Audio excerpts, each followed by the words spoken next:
Assalamu alaikum wa rahmatullahi wa barakatuh. Welcome to this segment of Premarital Masterclass. Today we'll be looking at conflict, disagreements, arguments, discord, what else? Quarrels. These are different words we use, but we mean the same thing. When your views are this way and the other person's views are that way. How does this play out with regards to marriage? But in particular with regard to the quest for a spouse. When we have expectations of marriage, typically, we expect things to go well. We understand that there will be conflict in marriage, but we are also very hopeful that we can resolve them. However, when people get married, they often don't expect the intensity of some of the disagreements that they have. They don't expect the emotions to get so charged. And they find out that there are things they argue about with their spouse that they did not ever imagine they would argue about. Sometimes these things are experienced even before marriage, in the relationship, as you are getting to know the person you hope to marry, as you are both planning for the marriage. Conflict is not the boogeyman or the monster that we sometimes think it is. Sometimes people are advised to avoid arguing or quarreling, to avoid disagreement, to live peacefully. That advice is good because it comes from a good place, a place of positive intent. However, the advice can be misleading because it comes from the point of view that disagreeing and arguing will cause conflict and problems and unhappiness, and the unhappiness will last forever and might even break the marriage, and so on and so forth. Is that true? Some people who carried out a survey of marriages, they studied very many marriages. Something they found out was that couples who had been married for as long as 25 years reported that there were some issues that they had always disagreed about for all of those years of marriage. And these issues remained resolved after 25 years. Not just 1% of the issues or 5% or 50%, but over 50%. Meaning more than half the things that married people are arguing about today, they will probably argue about for the rest of their married lives. What does this imply for you just looking for somebody to get married to, or you who are discussing how to get married with this person? It means you need to understand certain vital things about conflict right now. One of these things is that conflict doesn't mean a relationship won't work or will not be strong. It doesn't mean the relationship is doomed. So if you are planning to marry someone and you find you are arguing a lot, you are disagreeing a lot, don't say instantly, this is my istikhara being answered. Allah is showing me, giving me signs that this won't work. Why? We are arguing, we are quarreling. That's the first thing. What does conflict actually signify? Conflict implies that there is something that needs to be addressed. The fact that the conflict even exists, that you are saying, I don't think so, I don't agree, and the other person is saying, but this is what I think, it signifies that there is very likely space for both of you to say you are not satisfied, you don't agree, you are not happy about something. As long as you engage in conflict in a way that maintains certain etiquettes and ethics, certain points of good character, it lets the person you are in conflict with know that their views matter, that their views have a place in that relationship. You both would feel a sense of comfort, safety, belonging, and worth because you know, I can say I'm not happy about something, it won't break everything. He or she can say they don't want something, it won't break everything. If I hear what they think, I'm free to say I don't think so, I disagree, or I have another view. It makes you feel that you can bring up issues again and again, or you can bring up even new issues of disagreement. It's how you handle the conflict that matters, not whether you have a conflict or not. In actual fact, if you have a relationship where there's no disagreement, where you are always agreeing with everything the other person says, you should review that relationship. That's my candid advice. There are some prime rules for engaging in conflict. Based on things we've covered before in other segments of this premarital masterclass, here are some of those prime rules. First, be conscious of Allah. Remember that you are a being composed of your soul, your mind, your body, and your soul is the seat of your conscience. It's your connection with Allah. It's that breath of life that powers you. And based on that, always be conscious of Him. You will be accountable to Him for your choices. A second prime rule: do no harm, but bring benefit. Darul mafasid, prevent harm. Wajalbul maswalih, bring benefit. A third prime rule of conflict, engaging in conflict: maintain dignity, enhance it, preserve and protect it. Hifdul ard. Protect your dignity and the dignity of the other person. You do this when you listen to them, when you try to see an issue from their point of view, when you have your own perspective, but you are ready to let them air theirs. You are ready to let them place theirs on the table, and you want to stand with them and look at it and say, okay, I see. Is that what you mean? I see it now. Well, here's what I think.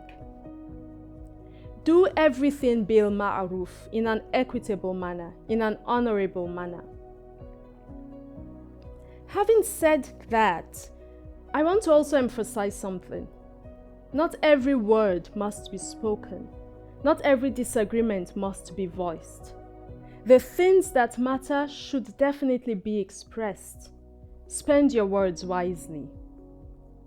There's a Pidgin English saying, and Pidgin English is what we speak in the city where I grew up. Not be every rain where they fall that they put rubber. Rubber here means, a plastic container. And people would use that in reference to the fact that in areas where there was no pipe-borne water, during rainy season, once it starts to rain, they would put out their bowls and their drums under the rain, particularly to catch water that runs off the roof.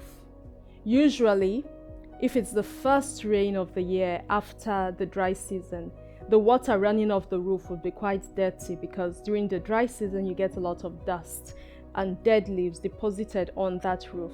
So people would not put their bowls out when the water is that filthy. They use this saying to remind themselves and others that it's not everything one must respond to. But where it's something that is of importance to you, to the relationship, then yes, invest your energy, even if it means conflict will arise. How do we know what's important? It's determined by your priorities. Those values we talked about in the previous section, how you ranked them, the principles you hold. What are your top needs? What's your personality like? What are your goals? You can look at these things from the individual perspective. You can look at them from the joint perspective. If you and the person you wish to marry have both talked about your values, your principles, your needs, your goals. Conflict being a sign that something needs to be addressed means that thing should be addressed. If you just push it aside, you sweep it under the carpet, it's going to be, a little hill. By the time you're done, pushing, sweeping under. If a rat or a mouse or some small creature dies in your ceiling, and you say, don't worry, it's going to blow over, it's going to just dry up eventually, that may be true, but in the meantime, it's going to stink up the whole house. And by the time it gets so smelly, you can't stand it anymore, you take it out, you throw it away, the house continues to stink. So you don't push things aside, rather you learn how to handle them in ways that could strengthen the relationship, not harm the relationship. Conflict could be healthy and constructive, where it's building up the relationship. Or it could be toxic and destructive, where it's breaking it down. Constructive conflict is the kind we call good conflict. It's a sign of good character, because it takes good character to engage in conflict constructively. It's a sign of sincerity. It's also a sign of independent thinking, that you have your own thoughts and ideas even though you know these are in opposition to the other person's. It gives you space to air your views. It's a sign that there's space for that you can exercise your own autonomy over your preferences and that your preferences have a place. Constructive conflict is a sign that your package belongs. We talked about your package. Your package is everything that makes up you, your history, your background, your family, your race, your thoughts, your opinions, your beliefs. If your package is not well appreciated, then conflict might end up being destructive. It shows that you don't have to trade your individuality for acceptance. You don't have to trade your principles for love. When you come across people who have been single for a long time, or who are divorced or widowed, they're often told, you can't be too choosy. They are told, not now, just get married. If you were still young and in high demand, then you could be choosy. So when such people are going into discussions around getting married, they are likely to trade their preferences, their opinions for acceptance, for peace. They are likely to feel that their package no longer has high value. This is a mistake. What makes you valuable is not whether you've been married before. It's not whether you are 30 years old and not yet married. It's not whether you have suitors lining up outside your door or only one a year, because some say you have seasons when suitors come knocking. What makes you valuable is your character. And if people don't appreciate that, then maybe those are people you shouldn't be actively engaging with. Let's look at a few things that help us differentiate between healthy conflict and toxic conflict. And as we talk about them, you can also reflect on conflict situations that you've had recently or in the past, because it helps you know what is useful that could be maintained and what should be dropped. Conflict is healthy when the tendency is for you to say, I feel that. Here's what I'm thinking, where you are taking responsibility for your thoughts and your feelings, and you are expressing your disagreement or dissatisfaction from the point of view that this is from me. It's toxic when you swing more to accusation and blame. You didn't come on time. You are never there. This kind of generalized comments. Someone once said that if in a relationship, whenever something goes wrong, a person swings to blame, then that person is creating a state of psychological discomfort and insecurity. It's toxic. Healthy conflict is one where you maintain respectful speech. Conflict gets toxic when the words or the tone are actually disrespectful. They make you feel less than, or they make the other person feel less than. When you use unpleasant labels, harsh tones, strong words. In short, when bad manners show up, then conflict is going to get toxic. Conflict is healthy when you are operating from the point of do no harm and do not reciprocate harm. It's toxic when you are seeking to cause pain or humiliation. You might say, well, he started it. Well, she did this, and I was only just giving her back what she gave to me, paying her in her own coin. Vengeance is toxic in a relationship. The wish to pay back harm is toxic to you, to your soul, to your mind, as well as to the soul and the mind of the other person. In some cases, to their bodies as well. If the wish to reciprocate harm or the toxicity results in physical abuse, in hitting, in throwing of things. Conflict is healthy when you feel comfortable enough to point out when the other person is being disrespectful or acting in a way that's actually toxic, or when the other person can do the same with you. It's toxic when you don't feel safe in the relationship, safe enough to stop the abuse, to stop the insults, to point out what is wrong.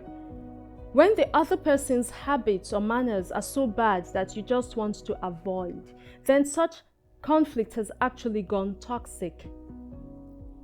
There is a hadith of the Prophet ﷺ where he was reported to have said, "Help your brother, whether he's the oppressor or the oppressed." And the companions, knowing full well that the Prophet, peace be upon him, was not saying take sides with the oppressor. When he said help the oppressor, they said, we know how to help the oppressed, but how do we help the oppressor? And he used an expression. He said by taking hold of the person's hand, by taking the hand, putting yours above it, so it's like stopping the person.